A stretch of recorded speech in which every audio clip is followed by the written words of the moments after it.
আমাদের ভাই আওয়ামী লীগের জন্য দরদ উতলাইয়া পড়ছে, খুব মায়া কান্না করতেছে। তো ভাই 5ই আগস্টের পরে এই গলাচিপা 10 মিনিট হিন্দু ব্যবসায়ী থেকে শুরু করে সাধারণ ব্যবসায়ীদের প্রোগ্রামের নামে চান্দা, ইউনিয়ন পরিষদের চেয়ারম্যানদের চাল ডাল কম থেকে শুরু করে তাদের কাছ থেকে চান্দা, মেম্বারদেরকে ডেকে প্রোগ্রামে লোক দিতে বাধ্য করা, এই সব করেছে আপনার লোকেরা। আপনার আশপাশে যারা থেকেছে তারা করেছে এই কাজগুলো। এই মঞ্চে যারা বিএনপির নেতৃবৃন্দ বসে আছে, ব্যক্তিত্ব বিসর্জন দেয় নাই, তারা এই সমস্ত কাজ করে নেয়। যেই কারণে এইখান থেকে বলছে এই সমস্ত অপরাজনীতি করে তারা বলছে যে বিএনপির বদনাম করবেন না। তো নিশ্চয়ই মানুষ তো আর এই যুগে এত বোকা না। ডিজিটাল যুগ, দুনিয়ার কোথায় কি করে সবকিছু মানুষ দেখে বুঝে।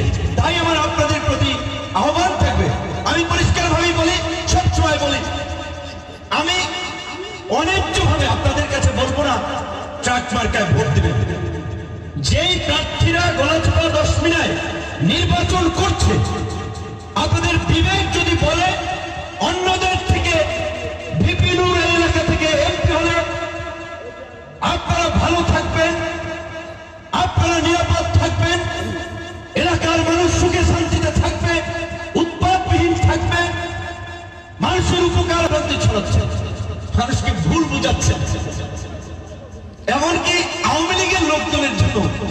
কিন্তু দলকে চ্যালেঞ্জ করে, দলীয় প্রধানকে চ্যালেঞ্জ করে বাংলাদেশের রাজনীতিতে কেউ দাঁড়াতে পারে না, বরঞ্চ ঝরে গিয়েছে, ছিটকে পড়ে গিয়েছে। তো আমাদের বড় ভাই, আমরা চাই না সে রাজনীতি থেকে ছিটকে পড়ুক, আমরা সহযোগিতা করব। আমাদের একটা জায়গা, আমার ভাইয়ের জন্য একটা জায়গা তৈরি হোক, আমরা সেটা চাবো। তাই আমরা মামুন ভাইকে বলবো, বিদ্বেষ না ছড়িয়ে, বিভ্রান্তি না ছড়িয়ে আমাদের মঞ্চে আসুন, আমাদের সাথে কাজ করুন। ইনশাল্লাহ আপনার একটা অবস্থান তৈরি করার জন্য আমার সর্বোচ্চটুকু দিয়ে আপনার জন্য আমরা সহযোগিতা করব। কিন্তু আমরা দেখতে পাচ্ছি যে আমাদের ভাই